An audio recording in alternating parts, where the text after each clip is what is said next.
There's a story told about Cyrus, the king of Persia, who had just captured a rebel chieftain named Cagular, and he was about to execute him.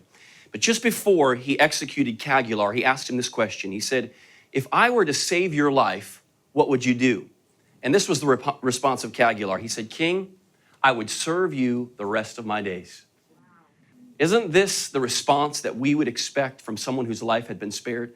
I mean, if I were drowning in the sea and you jumped into the ocean to save me, risking your own life to save mine, I would never forget it. I would always feel absolutely indebted to you. But my friend, Jesus not only saved us, he sacrificed himself in the process. That crown of thorns upon his head, the stripes on his back, the nails in his hands and his feet, it was all for you. He did that for you. How can we not feel indebted to him?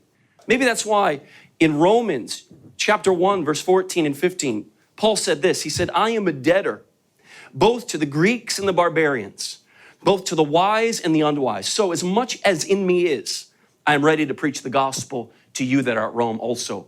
You see, Paul saw himself as one who had been shown great mercy by God, and that made him a debtor to the rest of mankind. So for him to preach the gospel to the Gentiles, he didn't see it as some charitable gift. It was the only appropriate response that he could have to the amazing grace that had been shown to him by God. Paul realized that he had been saved for a purpose. He had been saved to serve.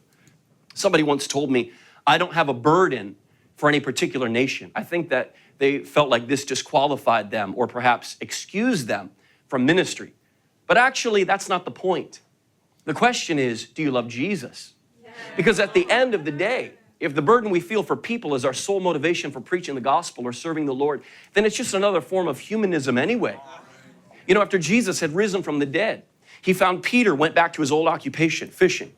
And after cooking breakfast for Peter, Jesus pointed to one of the fish, and this is what he said, "Simon Peter, son of John, do you truly love me more than these?" And Peter said, "Yes, Lord, you know that I love you." And Jesus said, "Feed my lambs." I want you to notice something. Jesus didn't say, "Peter, do you love my sheep? Then feed my sheep." No, he said, "Peter, do you love me?" You see, Peter's ministry to the sheep was to be motivated primarily by his love for Christ, not by his love for the sheep. So here's the question. Do you love Jesus? That's the real question. And my friend, that should be enough to make us want to pour out our lives in service before our King. It's this ambition of love for Christ that reigns supreme over all others, including the desire to advance the kingdom of God or edify the people of God or even to reach a lost and dying world. The first and finest motivation that anyone can have is just the love of Jesus in their hearts. Love for the one who loved us so much that he poured out his own tears and blood and life to save us. My friend, when we receive his gift of life, which cost Jesus everything, how can we spend it in the pursuit of our own ambitions and lusts and gratification?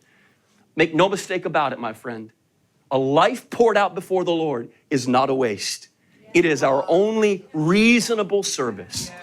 We have been saved to serve.